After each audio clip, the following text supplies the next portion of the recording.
But I'll tell you this, and this comes into the second aspect of our plan.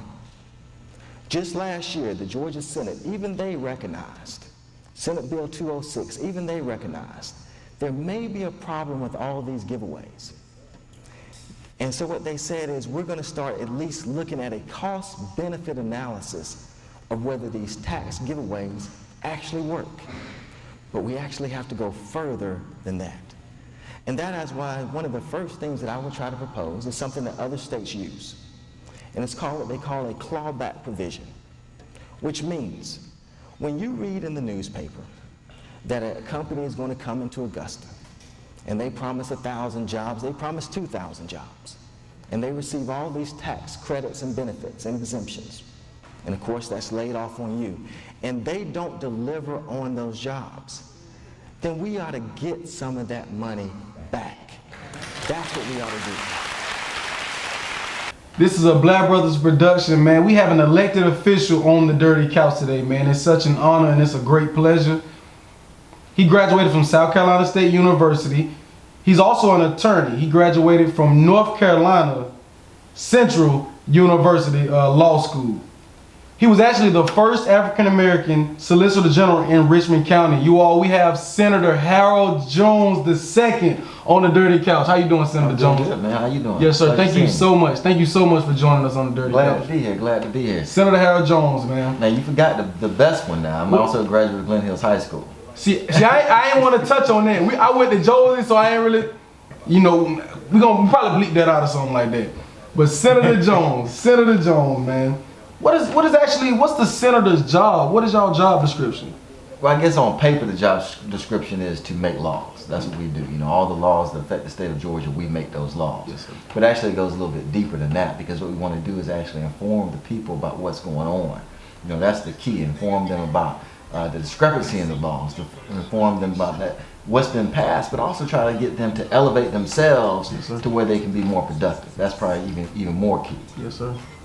Now, you went to Glen Hills. You're actually from the city of Augusta. A lot of people don't know that. Oh, absolutely. From Augusta. Graduated from Glen Hills High School. Absolutely. Now, let's get right into these hot button topics in the city of Augusta. No, before we go to Augusta, we're going to start with the election. Okay. The election is a hot budget topic. We're talking about Donald Trump versus Hillary. And a lot of the younger generation, they're talking about not voting. Like, how do you feel about that? Like, is this a big election? What do we need to do in this election? Every election is a big election. Right. Every election is a big election because, that's the one who makes a determination about how the laws are going to go forward. Mm-hmm. So every election is big, yes, whether it's small or the president. From county commission to state senate to the president. But this is actually one of the bigger elections that we've had in some time. Talking about with Donald Trump and everything. Because I call it like the double standard election as far as African Americans are concerned. Mm-hmm. That's how we should be looking at it. The fact that there's double standards of how he's treated and how African Americans have been treated. Wow. I mean, you've heard the things that he said about women and things of that nature. Yes, well, really in reality, if you put it to the test, rappers and things like that, to kind of put it to a lot of your viewers, they said similar things about women. That's true. But look what persons wanted to do with them. They want to put them in jail. When I was growing up, Tupac, Biggie, people like that, they want to put these folks in jail. We actually have policy because of things that quote unquote was said about women. The policy is, you have to have a little sticker on your CDs and all that. That came about because they said we can't tolerate what you say about women. Right. But yet Donald Trump says the same thing, really. It's really the same thing. And what do we do for him? We say you actually might be able to be president. Wow. That's a double standard. That's policy double standard. See, one thing was just a double standard, you're just saying it's a double standard. But policy came out of that. People were some rappers were put in jail. Some of your viewers may remember Kid and Play. Yeah. They came to Augusta. and were incarcerated because supposedly they were too sexual. Right. But Donald Trump says this, and we say that he might be able to become president of the United States. Isn't that something? So that's why it's so important to beat him, not just on that issue. That just kind of tells you one of the issues. Another one, we talk about the double standards. African Americans, and you guys know this is African American business owners, you're always told, hey, y'all got to be better than everybody. Right. You got to be the best. Right.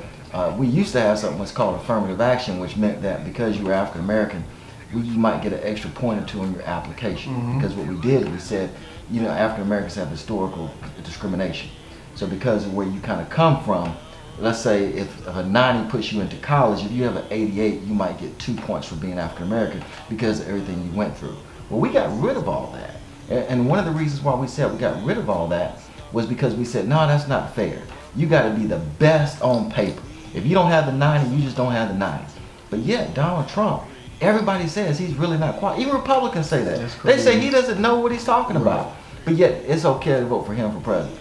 But yet, we as African Americans were told all these years, you got to be the best. You got to be better than everybody. But yet, it's even glorified that he doesn't know the issues. People actually say that's a good thing that he doesn't know the issues. African American can never get away with that. President Obama can never get away with that. So that's why it's important to beat him, to show, look, we're not going to tolerate these kind of double standards anymore.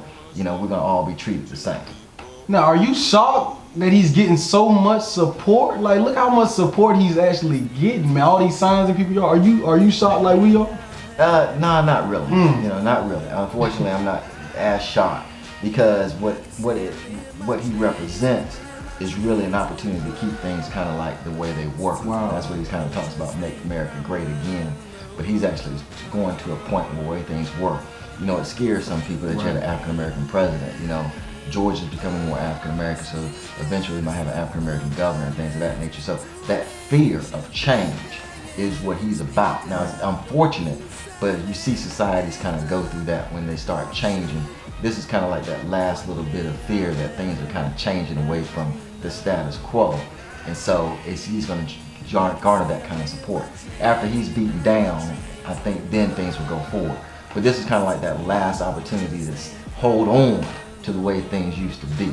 So it's really not all that surprising. Plus, Republicans have been talking like this for years. They just weren't so overt about it. See, Republicans have been talking like this for years. So they've actually helped create this monster. And so finally they had somebody who actually said these things overtly, openly. And so now the voters are actually voting for it. So that's why it's also important to beat him back, because you're beating back this fear of change, and we can start moving forward. Right. Exactly. Now, again, like I said, you were actually the first African American Solicitor General in Richmond County. How did you feel being the first African American Solicitor General? Oh, I felt great about it. It was a good thing. It was a good thing. I mean, one of the things that gave me the opportunity to do was hire more African Americans. That was the key thing. See, I was the first. But I also was the first African American ever hired in the office. You know, I was the first lawyer, African American lawyer ever hired in the office. So naturally, I was the first one to get elected. But when I left, when I got elected, we had like 12 attorneys. So I was the only one there. And we actually had been 2 other African American attorneys in the office while I was there. But when I got elected, I was the only one. But when I left, we were split down the middle, 6-6. That's important. You know, those are the kind of things that are important because it allows other African Americans to kind of see what people are doing. And also it gives people who have an idea where you come from. Yeah.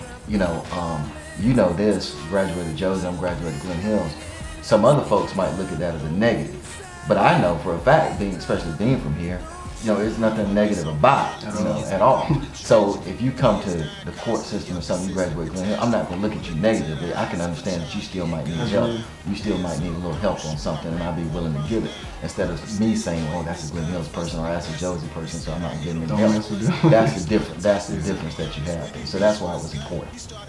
Now, another hot button topic in Augusta, Georgia, throughout Georgia, is the Amendment 1. I've been seeing it on Facebook, and a lot of my followers, you know, they probably don't know too much about it. Could you explain what is the Amendment 1? Should we vote yes or no?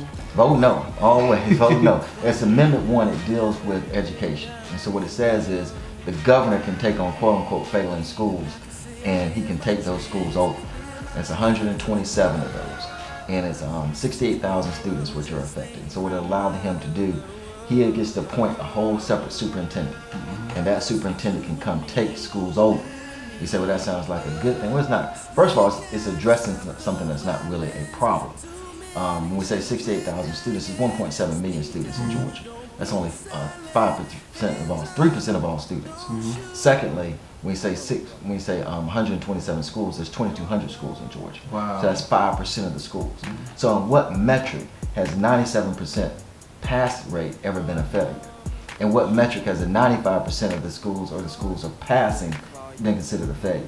So what this is an opportunity to do is grab those schools and make them into charter schools. And then therefore they can start hiring companies. And this is part of the bill. these charter schools will hire companies to manage them, and then they can make money off of the schools. That's basically what all this is about.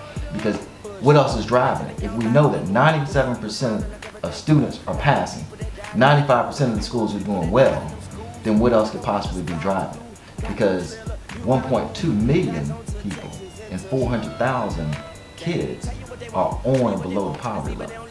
Do you see anybody trying to do anything about that? No, you don't. So if that's what we're after, poverty, then we'd be trying to hit that issue and not just the 68,000. So it's just a money grab at the end of the day. And so that's why people need to vote against it, because it's not going to do anything to improve the school. It's just going to make the management companies rich, and that's all it's going to do. So people, we want you to vote no. Vote no, right? Absolutely. Vote no. So Senator John, I want you to look into the camera, and if you can tell the people how to get in touch with you, if you have any social media or anything like that, I want you to look into the camera and give them that information. Yeah, I have Facebook, elect Harold Jones. Please hit me up. Twitter at Senator Harold Jones on my Twitter account. And I'm at 437 Walker Street. That's my law office. Come on down there whenever if you need anything. My thing is about helping people.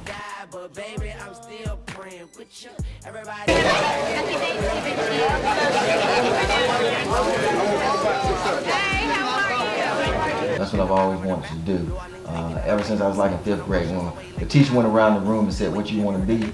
I didn't know what a politician was necessarily, but people were saying, you know, fireman, policeman, all that kind of stuff. I said I wanted to be a historian. You know, I always just knew history and politics was my thing. So my thing is to try to help people. So please hit me up and make sure we can get you some help if we can.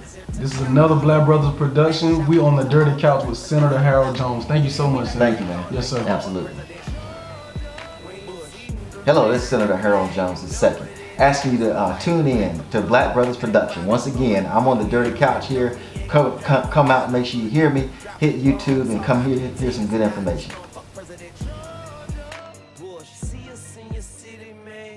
A pound, cause if a nigga still moving, then he holding it down. I had 2 jacks but lost both them bit. Cheers, I'm from Inno, the Inno. Yeah, we from a town where everybody drowned in, everybody died, but baby, I'm still praying with you. Everybody cried, but ain't nobody tried. There's no doubt on my mind, it was Bush.